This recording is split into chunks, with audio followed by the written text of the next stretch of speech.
बदर में पूरी तरह शिकस्त के बाद मक्का के काफिरों ने 3000 लोगों की फौज जमा की और मुसलमानों के ऊपर हमले के लिए मक्का से रवाना हुए। मुसलमानों ने भी मदीना के डिफेंस के लिए 1000 सहाबा की फौज तैयार की। और फिर वही बदर वाला सिस्टम था कि काफिरों की फौज मुसलमानों से 3 गुना ज़्यादा थी। बट इस बार मक्का वालों की फौज में एक और भी यंग और टैलेंटेड लड़का था जिसका नाम था खालिद। रसूलुल्लाह सल्लल्लाहु ताला अलैहि वसल्लम मदीने के अंदर रहकर लड़ाई करने का मशवरा दिया, लेकिन ज़्यादा सहाबा ने कहा मदीना से निकलकर ओपन डिजिट पर लड़ाई करना चाहिए। और रसूलुल्लाह सल्लल्लाहु ताला अलैहि वसल्लम अपनी राय छोड़कर मैच्योरिटी की राय मानी और मदीने से 1000 सहाबा जंग के लिए रवाना हुए। रसूलुल्लाह सल्लल्लाहु ताला अलैहि वसल्लम इस फौज को 3 ग्रुप में डिवाइड करा, मुहाजिरीन, औस और खजरज। 1000 सहाबा में सिर्फ 100 के पास बॉडी आर्मर और सिर्स वगैरह थे और सिर्फ 50 घोड़े थे।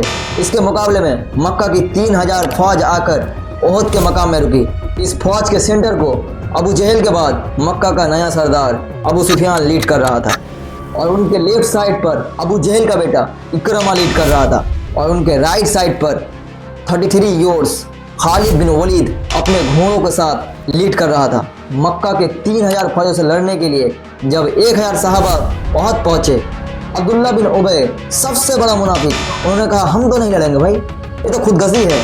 अब्दुल्ला बिन उबय और उनके 300 साथी मुसलमानों के फौज से अलग हो गए।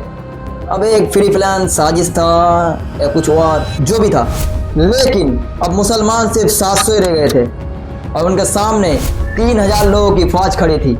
तो रसूलुल्लाह सल्लल्लाहु ताला अलैहि वसल्लम ने 50 आर्चर्स यानी तीरंदाज को इस पहाड़ के ऊपर भेजा ताकि मक्का वाले पीछे से हमला ना कर सके और इनको क्लियर ऑर्डर दे दिया कि अगर तुम देखो कि हम जंग जीत चुके हैं फिर भी तुमको पहाड़ से नहीं उतरना है, और अगर तुम देखो कि हम जंग हार चुके हैं, हमारे जिस्मों से परिंदे गोश्त निकाल रहे हैं, फिर भी तुमको पहाड़ से नहीं उतरना है।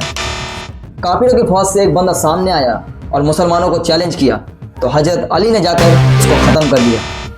और फिर उसका भाई आया तो हजरत हमज़ा ने जाकर उसको भी ख़त्म कर दिया। ऐसे ही आते रहे, मुसलमान सारों को मारते रहे। इसी के साथ दोनों फौजों ने फुल फ्लेज हमला कर दिया। पहले लड़ाई थोड़ी सख्त हुई और आहिस्ता आहिस्ता सहाबा उनको क्रश करते गए और मदीने वालों का हौसला टूटने लगा और वो मैदान से बदर की तरह भागने लगे। क्लियरली ये लग रहा था कि मुसलमान जंग जीत चुके हैं और इसीलिए पहाड़ पे 50 आर्चर्स में से 41 जीत के एक्साइटमेंट में पहाड़ छोड़कर माल इकट्ठा करने के लिए नीचे उतर गए और पहाड़ पर सिर्फ 9 आर्चर्स यानी 9 तीरंदाज रह गए थे और खालिद बिन वलीद को इसी टाइम का इंतज़ार था। जैसे ही वो नीचे उतरे, खालिद अपने घोड़सवारों के साथ पहाड़ के पीछे से लाइटनिंग स्पीड पे हमला कर दिया। अब the game was completely change. अब मुसलमान जीती हुई जंग के बजाय 2 फौजों के दरमियान फंस गए और बहुत सारे सहाबा शहीद होने लगे और मुसलमानों के मेन जनरल हमज़ा को एक हफ्सी गुलाम औसी ने शहीद कर दिया। और दोनों फौजों से लड़ने के दौरान वहाँ पे एक अफवाह फैल गई कि मोहम्मद सल्लल्लाहु ताला अलैहि वसल्लम को भी शहीद कर दिया गया है। और ये अफवाह इसलिए फैली कि जब खालिद बिन वलीद ने पहाड़ के पीछे से हमला कर रहे थे, तब उनके एक ग्रुप ने मोहम्मद सल्लल्लाहु अलैहि वसल्लम के कैंप की तरफ हमला कर दिया था और वहाँ पे उनके प्रोटेक्शन के लिए सिर्फ 9 लोग मौजूद थे। और लड़ाई यहाँ तक गई कि रसूलुल्लाह सल्लल्लाहु ताला अलैहि वसल्लम के दांत मुबारक शहीद कर दिए, लेकिन हज़रत तन्हा और बाकी सहाबा ने उन्हें बचाए रखा। 9 डिफेंडर्स में से जब 7 शहीद हुए तो काफिरों को लगा कि उन्होंने रसूलुल्लाह को भी शहीद कर दिया है, क्योंकि उन्होंने मसअब बिन उमैर को शहीद किया था जिनका शकल रसूलुल्लाह से पूरा मिलता जुलता था।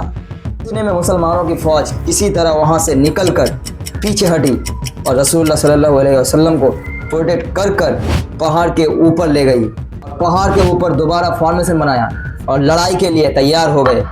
मक्का वालों का घोड़ा पहाड़ पे चढ़ नहीं सकता था और बगैर घोड़ों के इनका स्पीड बहुत स्लो होता था और मुसलमान इन पर तीर बरसाते। तो अबू सुफियान ने फैसला किया कि बस इतना काफ़ी है, हम बस यहाँ से मक्का चले जाएंगे। जाने से पहले अबू सुफियान ने हज़रत उमर से पूछा, क्या हमने मोहम्मद को कत्ल कर दिया है?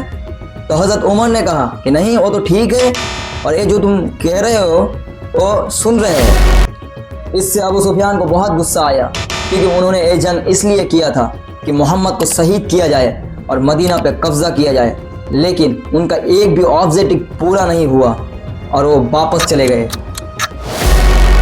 तारीख में बहुत सारे हिस्टोरियंस इस जंग को मुसलमानों की एब्सोल्युटली शिकस्त कहते हैं, लेकिन कुछ हिस्टोरियंस ऐसे भी हैं जो कहते हैं एस मुसलमानों का नुकसान हुआ है, बट कुरैश का एक भी ऑब्जेक्टिव पूरा नहीं हुआ। इस जंग से मुसलमानों को बहुत नुकसान हुआ, लेकिन यहाँ से मुसलमान एक चीज़ सीखी कि जंग के दौरान कभी भी अपने लीडर के खिलाफ नहीं जाना है। और फिर आने वाले सालों में बड़े बड़े सुपर पावर्स के साथ लड़ाई हुई, लेकिन कोई भी मुसलमान अपने लीडर के खिलाफ नहीं गया।